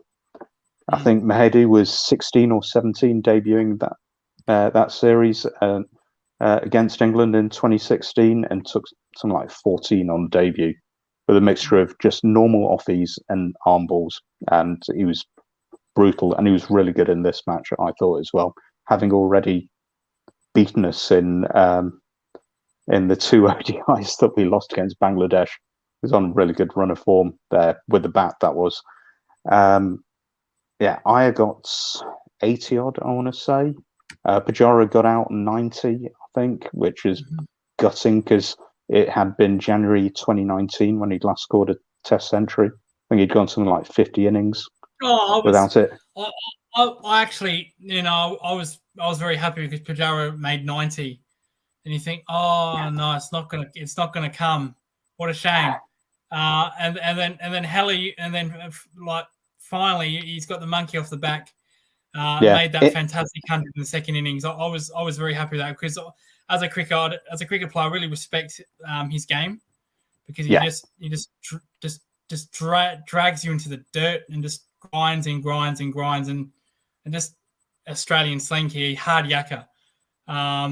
Just grinds it all day, and I really respect that in Pujara. So I was really happy that he made 100 in that second innings. Oh, he was superb. I think where we broke the game was actually what both Australia and South Africa missed, was the tail wagged. Yes. So Ashwin and Kuldeep put on about 80 between them. Yeah. And then a little bit of happy slapping from Umesh and Siraj at the end. We somehow made it up to 404, I think. And then, Bangladesh's first innings, which just absolutely ripped through them. Siraj bowling nasty stuff, Umesh impossible to hit, and then Kuldeep was getting big spin and just went through them. I think we bowled them out for 150 in their first innings. The crazy thing is, I was watching that pitch and I was thinking, but you're getting natural variation. AXA is going to be an absolute nightmare on this because the height, the pace, and it's just coming off the pitch, and even he doesn't know whether it's going to go straight on or turn. But it was Kuldeep with his left arm wrist that picks up a fifer, and we batted again because no one declares after. No one enforces the follow-on after Calcutta 2001. But I saw that you got the captain Kale got a lot of criticism for that. Why didn't you follow on? Why would you not be aggressive? It's only Bangladesh, because this was looking like the 2-day test, because Bangladesh were just horrible in that second innings, just couldn't cut it. Yeah. And when India batted, you still thought, oh well, they'll just roll Bangladesh in the fourth innings. But to Bangladesh's credit, surprisingly, this is a real problem I have with Bangladesh. They can be very good one moment and extremely bad the next. No consistency. And, and people still use this excuse saying, well, they're new. They're still new. They say, oh, well, New Zealand or South Africa took like 40, years to get their country up together. But I don't really buy that, because they're there. They can perform, but consistently, that's the problem. I don't think that they threw away their wickets in the first innings. I will say that. There was some exceptional bowling, but 150, you're not happy at all. They were chancy in their second innings, but at the same time, they properly knuckled down. And I was very impressed with that. Here's the thing about the follow-on. The follow-on is great for commentators who want to piss off to the pub on day 5. They're great for the home team because you get an extra day at home. If you're touring and you're just going to be in a hotel, what difference does it make if you're out in the field or if you're doing that? We've got players that need runs. Shubman Gill got his maiden Test century after some very, very close calls. I think Sydney, was he 90 odd, and possibly at the Gabba as well. No, I think very good day so he's come close a few times. Pujara, like I say, he hasn't scored a century for close to 4 years. So that was great for him. And also, Bangladesh did still keep us out in the field for 50 odd overs. I don't know what the temperatures are like there, but I assume it's still reasonably hot out in the field for 50 odd overs. So let your bowlers get their feet up in the salt solution or whatever they use for their blisters, and give them a little bit of a rest. Let a few guys get out there and bat a bit. And also, Chattogram historically is a good batting pitch, especially as far as Bangladesh go. I think that is where Kyle Myers scored his double century, and the West Indies chased down 400 odd. And other teams have scored big there. So taking the follow on, also it was, what was it? It was before lunch on day 3. So we batted 2 sessions. Still had two days and half a session to to go to bowl them out. So it was more than enough time. And it's very, very rare that you get the Faf style. Was Faf at Adelaide, where he batted for 2 days? It's very rare to get that kind of that kind of performance to save a game and chase 500. What I'll also say about Bangladesh is we're just saying about their team and how long they've had. Bangladesh are a weird one because they've had the same core players playing for them and making up the spine of their team for 10 plus years. Tamim Iqbal is, I don't know what he's doing. He's retiring and unretiring. He wasn't playing in this game, but he's been in and out through his own choice for a long time. But Shakib's there.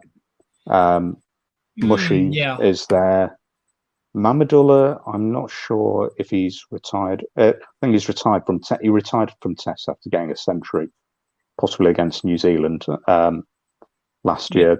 Their politics with their board is almost as bad as Pakistan's, but their core team is starting to change. They're starting to have to do a regeneration now. So a lot of the big names that we've seen in the past aren't playing or on their way out. I thought the young lad on debut did brilliantly to get a century after only getting like 3 or 4 in the first innings. Zakir Hassan, I think. Yes, Zakir has. Yep. And Mushi looked good. Shakib got 80 odd in the end with some late hitting. They put up a really good fight. It was spinning a lot though, and they got up. There were a lot going past the bats. Ones that were given, but they were going too far, and there were a lot of chances. You were right about Patel being a nightmare because he was a nightmare in that 4th innings. Did everything except for take the 5 wicket, but he was an absolute menace. On Shakib Al Hasan, the captain. Is he half the problem per se? Because sometimes he's too good, and they form the whole team around him. Yeah, or sometimes he doesn't show interest in one format, pulls out.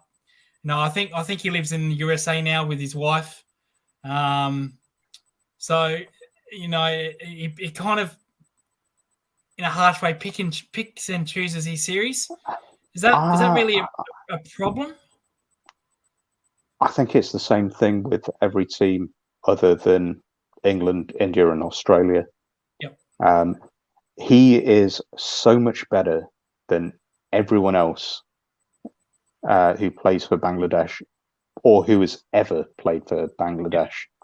That to a certain extent, if you try to limit the non-Bangladesh games that he plays, and he's actually not that bad. He gets IPL contracts, but I don't think he plays that many other foreign franchise tournaments. Yeah, he doesn't play Big Bash. No, but then that clashes with the BPL. So he's on a fat wedge there. You get paid more in the Bangladesh Premier League than you do in the Big Bash, which is absolutely ludicrous. But there you go. I think at times, it seemed like he doesn't care enough. But then you see Shakib on the field, and at times you think he cares a little bit too much. We've all seen the video clips of him going off at umpires and picking up the stumps and throwing them to the ground and stuff. Oh, and also with the complaining about home field umpires, where he's saying we need I've got some sympathy because I've seen a few of those the clips, the decisions, and they are not good. But national umpires all over the world. I've just watched the WBBL and some of the decisions that get given there. again, they don't have the training and the money. But I think Shakib, when he's playing for Bangladesh, is always on it 100%. And I don't think we've had that kind of outlier for a country since Andy Flower, possibly Bradman for Australia. I mean, we're talking like absolute levels that he's better, like 2 or 3 tiers better than everyone else. I don't have any arguments with him, and obviously he's got his controversy, but with his ban. But I'm not going to bring that up, because if I did, then I'd also have to bring up that Brendan McCullum waited 2 years longer before reporting anything, and we seem to skip over that very quickly because Bazball and all excitement, and there are various layers to why certain players get criticised and certain others don't. But Shakib, no, I can't. He bowled nicely. He's properly suffering. I think he's got 2 injuries that he's carrying at the moment. I think his rib either got bruised or broken by Umran Malik in the ODIs, and he's still playing and bowling where he can and scoring an 80. So, yeah, I think we give him a pass. Overall, I thought Bangladesh, after a horrible first innings, really regained a measure of what's the word? Self-confidence, respect, probably, with the way that they fought. I think they were never going to do it, not on that pitch, not for 2 days. But it was a good fight. Well, I was going to say, did Shakib not bowl himself more often? But if he was carrying an injury, as he said, at least one, definitely the ribs and possibly the hand as well. Yeah, so that's a genuine excuse. I saw the man of the match went to Kuldeep. Was Pujara a bit stiff there? It's hard to say, because Kuldeep ended up taking 8 for the game. I think possibly. Yeah, he did. Yeah, 8. He took 8, 5 for 40 and 3 for 73. Yeah, I think when that many runs are scored, and also you've got 2 other centuries there, plus an 80 odd from Shreyas Iyer, or it might have been 90. I'm not sure. And Shakib scored the 90 in the first innings, and so you've got a few people who've cashed in there, and Kuldeep, he was absolutely brilliant in the first innings, and very good in the second. So maybe he stood out a little bit more than Pujara did. And it's always hard to tell. I didn't actually see who took man of the match. Was it Travis Head? It was Kuldeep. It was Kuldeep who took. No, sorry, in the Australia match. Travis Head, I think. It was Travis Head.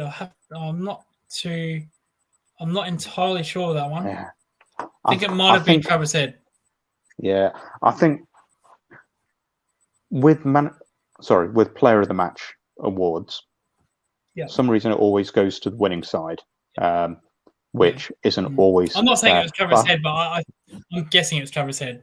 But that would make sense. But I think it's the guy who stands out. So it would have been very hard in the Australia-South Africa match to give it to a bowler, because wickets were shared around and everyone looked dangerous apart from Maharaj. So you had 8 people to choose from there, and similarly here you had quite a few people who made good runs. So yeah, Kuldeep, I'm not too bothered about. I think it would have been a close run thing if Akshar had got a few more in the first innings. I think possibly he just took Mahdi Hassan as the 10th wicket, but Kuldeep was one who really cracked it open, which is where the difference was there. So I'm all right on that, I think. So India winning this by 188 runs, which did go to day 5, surprisingly. At least one test went to day 5. Well, we'll see. Karachi looks well. It's got low bounce and it's spinning. And Pakistan seem intent on throwing away wickets, as do England, to be fair. So we'll have to wait and see on that. Yeah, I'm surprised the India match went to 5, to be honest, because that pitch, the bounce, it was scuttling on the first day. Maybe people didn't bowl straight enough, or maybe the batters were just watching out for that and getting their bats down on time. But I'd have figured a few more LBs there, possibly some reverse. So the second test will start on the 22nd of December to the 26th. That can't be right, can it? Because that means they'll go through Christmas Day. But is it Christmas Day in a Muslim country? Oh, okay. I see. Yeah. Okay. Fair enough. That's an honest question. I honestly don't know. But what I do know is that Turkey play football matches on Christmas Day because I've got friends who who have a bit of a dabble on those. But yeah, I mean, I don't know if Bangladesh do anything for Christmas. India's very different because we've got so many people who work for UK and US companies and therefore follow there. And also, I think possibly about 10% of Indians are Christian. So there's a reasonable amount there. But Bangladesh, very possibly it goes through. I don't think we have any Christian players in our men's team. We do in our women's team, but not in our men's. I was going to say maybe that's a 6-day test and they take a break off, but no, it's 5 days, 22 to 26. So maybe that's maybe they'll address that, or maybe they'll just play through. Point is, any changes you would make for that second test as far as India goes? Well, the big one is if Rohit's fit, because Shubman Gill got a century finally. I'll tell you what, there was a few people having a right go at him on Twitter after the first innings. It's like, lad's 23 and clearly has a lot of class. We've got to be a bit patient. But I think Shubman drops out for Rohit if Rohit's fit. KL has had an excellent 1.5 to 2 years in Test cricket, scored centuries in South Africa, scored centuries in England and batted exceptionally well. And politically, he's the vice captain. So there's no way he's going to get dropped there.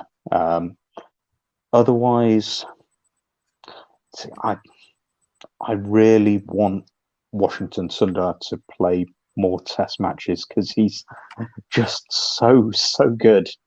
We saw it in Australia and we saw it against England at home. He is going to be one of the next wave of great Test batters. There'll be him. There'll be Pathum Nissanka from Sri Lanka, Abdullah Shafiq from Pakistan, and I've got no idea how old Marnus is. So whether he actually counts in that young group, is he? He comes across like he's about 16, but I'm assuming he's like 26 or 27. He's actually older than that. He's older than you think. He's 28. Oh wow, okay. But I mean, he's still got a good 6 years ahead of him. Yeah, and Rishabh as well. Surprisingly, he's a late bloomer. His Sheffield Shield form wasn't exactly great, averaging mid-30s, and as we know, he was brought in as a concussion substitute. So and then he's just exploded from that pointed on. So you can say he got lucky from that, because his shield form was never even a consideration to play for Australia. He was already in the group as a part-time spinner, wasn't he? Didn't he go to the UAE against Pakistan? Yes, that was the UAE test where there was no Steve Smith and Warne over that ridiculous ban that they got, and he was a part-time spinner, and he made some runs there, and they got done. He got done for fake fielding as well. So I think that was the first time in international cricket, and he was the first concussion sub. Yes, trailblazer.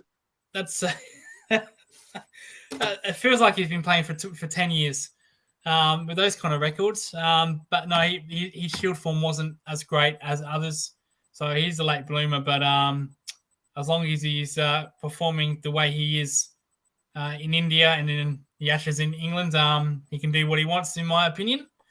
That's the question, though, isn't it? It's how well is he going to travel? Because due to COVID, you guys played at home so much and couldn't really get away. And then he's played half a series in England. He's obviously done quite well with Glamorgan in the counties. I actually didn't think he did that well in Pakistan. I know he got a century, but he looked very chancy there. Oh no, the century was in Sri Lanka. No, he didn't get runs in Pakistan, but he got a century in Sri Lanka. Yeah, he looked very chancy in Sri Lanka, I thought. So I'm interested to see how he does in India. But he clearly works really hard on his game and thinks a lot about it. So I know he's doing his training with the razor blades on the surfboard, and I'm not saying anything. I think Sachin used to get someone to stand on a stool and use one of those dog slingers from like 18 yards to get ready to come out to Australia. So if it works for you, then we'll just see how he actually does. Well, I remember Australia made this hybrid pitch when they went to India in 2016. They made this hybrid pitch in the UAE where Lyon was bowling on it.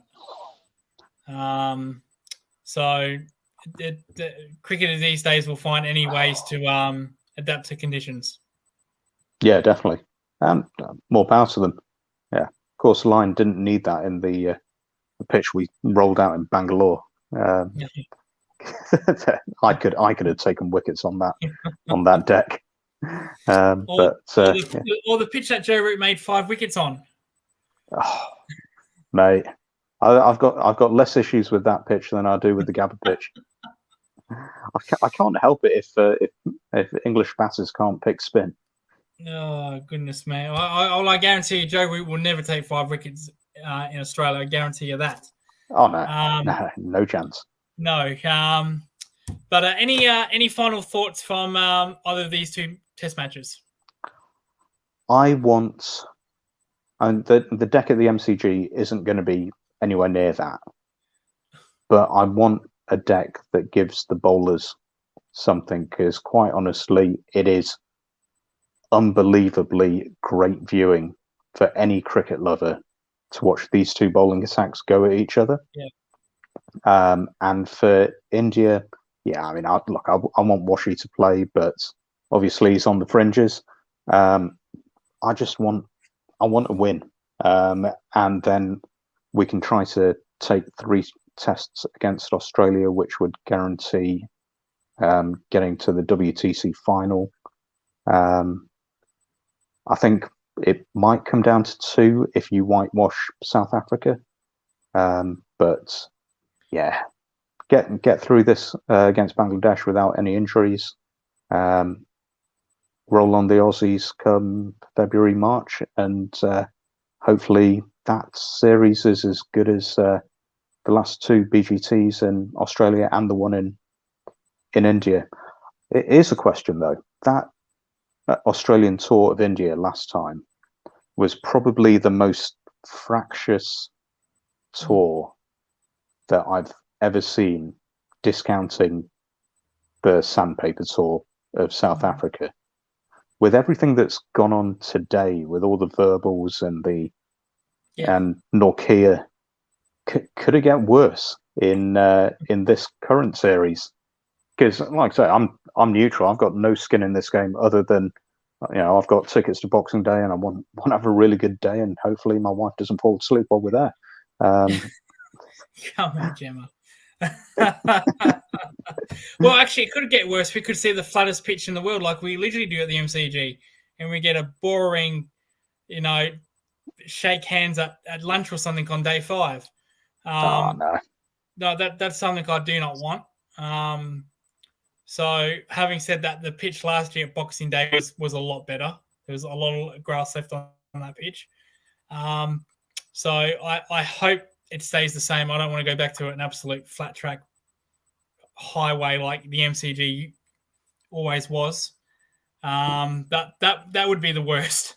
You're going from one extreme to the other, and it does absolutely nothing for nobody.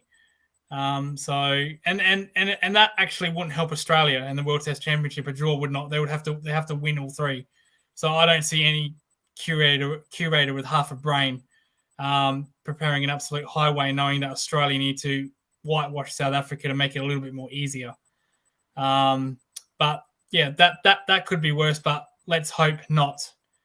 And we get a good 5-day. Well, in my case, I hope we do get a 2-day test match and we win. I couldn't really care less, as long as we win. It's irrelevant to me, but for the sake of the banter, let's hope for a 5-day third session run chase or something. So and we can all go to the third test a lot happier than we are to Boxing Day, which will be Australia and South Africa. Anyway, Neil, thank you so much. We'll wrap this up. Thank you so much for coming on today. That's my pleasure.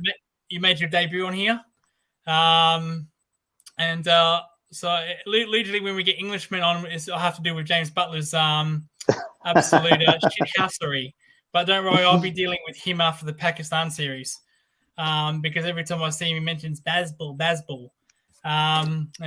Because Australia and India haven't been playing aggressive cricket for the last 10 years and being successful.